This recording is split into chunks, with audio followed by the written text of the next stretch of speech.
What is the smallest number to be added to 999? 999ని కి ఏ number కూడితే answer 99 తోటి పర్ఫెక్ట్గా డివైడ్ అవుతుంది. ఆన్సర్ 99 తోటి పర్ఫెక్ట్గా డివైడ్ అవుతుంది. పర్ఫెక్ట్గా డివైడ్ అవ్వడం అంటే శేషము 0. చాలా ఈజీ క్వశ్చన్.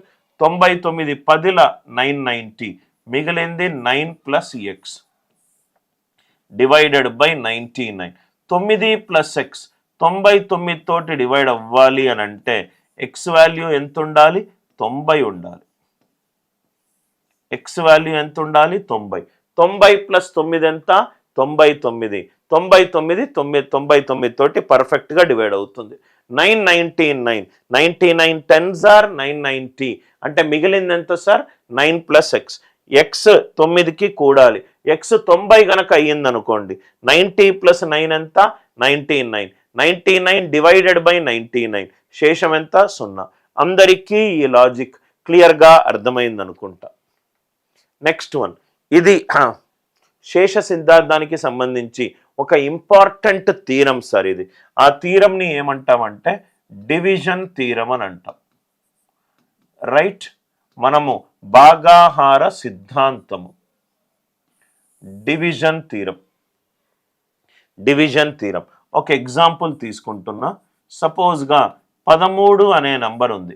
13ని 4 తోటి భాగాహారిస్తే 4 మూళ్ళ 12, శేషం ఎంత? 1. 4 మూళ్ళ 12, శేషం ఎంత? 1. అంటే 13ని నేను ఎలా రాసుకోవచ్చు? 4 ఇంటూ 3 ప్లస్ 1గా రాసుకోవచ్చు. 13ని నేను 4 ఇంటూ 3 ప్లస్ 1గా రాసుకోవచ్చు. ఈ 4ని ఇంగ్లీష్లో రైట్ డివైజర్ అని అంటాం. ఏదైతే నంబరు ఒక నంబర్ని డివైడ్ చేస్తుందో దాన్ని డివైజర్ అని అంటాం. 13ని డివిడెంట్ అని అంటాం. 13ని డివిడెంట్ అని అంటాం. ఎన్నిసార్లు అయితే 4 13లో పోతుందో దాన్ని కోషంట్ అని అంటాం. దాన్ని కోషంట్ అని అంటాం. ఏదైతే మిగిలిందో దాన్ని రిమైండర్ అని అంటాం. ఏదైతే మిగిలిందో దాన్ని నేను రిమైండర్ అని అంటాం. 13ని 4 తోటి భాగాహారిస్తే 4 మూళ్ళ 12, శేషము 1. అంటే 13ని ఎలా రాసుకోవచ్చు? 4 ఇంటూ 3 ప్లస్ 1గా రాసుకోవచ్చు. సో ఇక్కడ కాన్సెప్ట్ ఏంటంటే dividend is equivalent to, dividend is equivalent to, dividend అంటే ఏదైతే నంబర్ డివైడ్ అవ్వబడుతుందో అది 13. Dividend is equivalent to divisor into quotient, divisor into quotient plus remainder, divisor into quotient plus remainder. చాలా important concepts. ఎందుకంటే పైన క్వశ్చన్లో ఈ important keywords మీద question ఉంది. క్వశ్చన్ చదవండి sir. Divisor is 4 times the quotient. ఈ డివైజర్ అనేది 4 times the quotient. Okay, and divisor అనేది 2 times ద రిమైండర్. డివైజర్ అనేది 2 times ద రిమైండర్. ఇక్కడ ఏమేమి అడిగాడు సార్? రిమైండర్ అనేది 32. అంటే ఇక్కడ 232s ఆర్ 64. డివైజర్ ఎంత వచ్చింది? 64. ఇది 64 అవుతే కోషంట్ ఎంత వస్తుంది? 64/4 16. కోషంట్ ఏమో 16, డివైజర్ ఏమో 64. డివైజర్ ఏమో 64. శేషం ఎంత ఇచ్చాడు? 32. శేషం ఎంత ఇచ్చాడు? 32. సో కాబట్టి డివిడెంట్ ఎంత అవుతుంది? డివైజర్ ఎంత? 64. కోషంట్ ఎంత? 16.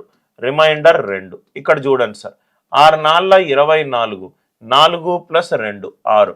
ఆన్సర్ యూనిట్ డిజిట్ 6 అయి ఉండాలి. ఆన్సర్ యూనిట్ డిజిట్ 6 అయి ఉండాలి.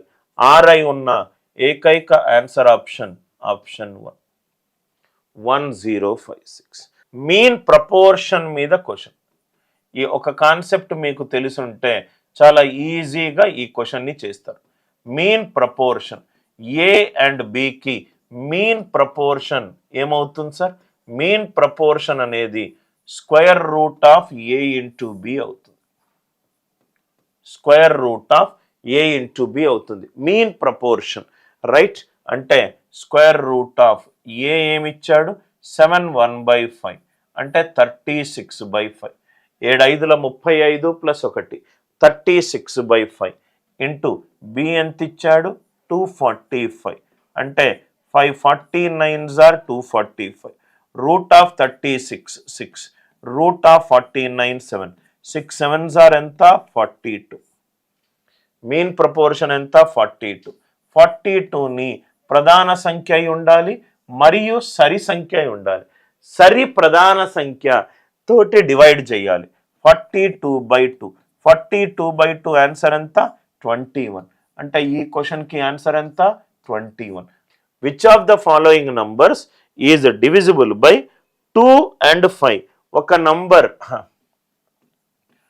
నంబర్ 2 తోటి మరియు 5 తోటి భాగాహారింపబడాలి. అంటే ఆ నంబర్ 10 తోటి భాగాహారింపబడాలి. 10 తోటి భాగాహారింపబడాలి అని అంటే యూనిట్ డిజిట్ 0 ఉండాలి. యూనిట్ డిజిట్ ఎంత ఉండాలి సార్ 0 ఉండాలి. కాబట్టి ఇది కాదు, ఇది కాదు, ఇది కాదు. ఈ క్వశ్చన్కి ఆన్సర్ ఏంటి 63840. సో ఇక్కడ ఒక నంబర్ ఇచ్చాడు. నంబర్ ఏంటంటే 723 స్టార్ 56 స్టార్ 723 స్టార్ 56 స్టార్. ఈ నంబర్ దేనితోటి డివైడ్ అవ్వాలి సార్ 6 తోటి డివైడ్ అవ్వాలి. ఈ నంబర్ 6 తోటి డివైడ్ అవ్వాలి. ఈ నంబర్ 6 తోటి డివైడ్ అవ్వాలి. 6తో డివైడ్ అవ్వాలి అని అంటే ఈ నంబర్ 2 తోటి డివైడ్ అవ్వాలి అండ్ 3 తోటి డివైడ్ అవ్వాలి. ఈ నంబర్ 2 తోటి డివైడ్ అవ్వాలి అండ్ 3 తోటి డివైడ్ అవ్వాలి. 2తో డివైడ్ అవ్వాలంటే దీని యూనిట్ అంకె రైట్ సరి అంకె అయి ఉండాలి. యూనిట్ డిజిట్ సరి అంకె అయి ఉండాలి. యూనిట్ అంకె సరి అంకె అయి ఉండాలి. సరి అంకె అయి ఉన్న ఏంటి చూడండి సార్ ఒకసారి. యూనిట్ అంకె సరి ఉండాలి అని అంటే 3 అయ్యే ఛాన్స్ లేదు, 1 అయ్యే ఛాన్స్ లేదు. 3 అయ్యే ఛాన్స్ లేదు, 1 అయ్యే ఛాన్స్ లేదు. అంటే 2 కావచ్చు, 4 కావచ్చు. మళ్ళీ అది 3 తోటి డివైడ్ అవ్వాలి. 3 తోటి డివైడ్ అవ్వాలి. స్మాలెస్ట్ డిజిట్ కావాలి సార్. అంటే 3 తోటి డివైడ్ అవ్వాలంటే సమ్ ఆఫ్ ద డిజిట్స్ 3 తోటి డివైడ్ అవ్వాలి. సమ్ ఆఫ్ ద డిజిట్స్ 3 తోటి డివైడ్ అవ్వాలి. సమ్ ఆఫ్ ద డిజిట్స్ 3 తోటి డివైడ్ అవ్వాలి. అంటే 7 + 2 + 3 + 5 + 6 స్టార్ ప్లస్ స్టార్ 2 స్టార్. 7 + 2 9 3 తోటి డివైడ్ అయింది. ఇది కూడా 3తో డివైడ్ అయింది. 6 కూడా డివైడ్ అయింది. అంటే 5 + 2 స్టార్ 2 × స్టార్ దేంతో డివైడ్ అవ్వాలి 3 తోటి డివైడ్ అవ్వాలి. సో ఇక్కడ మీరు ఆప్షన్లో 4 and 2 ఉన్నది. 2 సబ్స్టిట్యూట్ చేసుకుంటే 2 2s are 4 4 + 5 ఎంత 9 కాబట్టి ఇది 3 తోటి డివైడ్ అవుతుంది. కాబట్టి ఈ క్వశ్చన్కి ఆన్సర్ ఎంత ఆప్షన్స్. నెక్స్ట్ వన్ ఒక నంబర్ ఇచ్చాడు సార్ 7284 స్టార్ డాలర్. ఈ నంబర్ దేనితోటి డివైడ్ అవుతుంది సార్ 8 and 5తో డివైడ్ అవుతుంది. 8 and 5తో డివైడ్ అవుతుంది. 8 and 5తో డివైడ్ అవ్వాలంటే 8తో డివైడ్ అవ్వాలంటే ఫస్ట్ అది 4 తోటి డివైడ్ అవ్వాలి. 4తో డివైడ్ అవ్వాలంటే చిట్ట చివరి 2 అంకెలు 4తో డివైడ్ అవ్వాలి. 25 కాదు, 45 కాదు. సో ఫస్ట్ ఆప్షన్ సెకండ్ ఆప్షన్లో ఏదో ఒకటి. 8తో డివైడ్ అవ్వాలి అని అంటే లాస్ట్ 3 డిజిట్స్ 8 తోటి డివైడ్ అవ్వాలి. లాస్ట్ 3 డిజిట్స్ అంటే 440 తీసుకున్నాను అనుకోండి ఏమవుతుంది చెప్పండి sir 8 5s are 40 8 5s are 40 అంటే ఇది 8 తోటి డివైడ్ అవుతుంది. ఇది 8 తోటి డివైడ్ అవుతుంది. 8 తోటి డివైడ్ అవ్వాలి అని అంటే ఫస్ట్ అది 4 తోటి డివైడ్ అవ్వాలి. 4తో డివైడ్ అవ్వాలంటే చిట్ట చివరి 2 అంకెలు 4తో డివైడ్ అవ్వాలి. 40 20 440 8 తోటి డివైడ్ అవుతుంది. 8 తోటి డివైడ్ అవుతుంది. Are you all with me?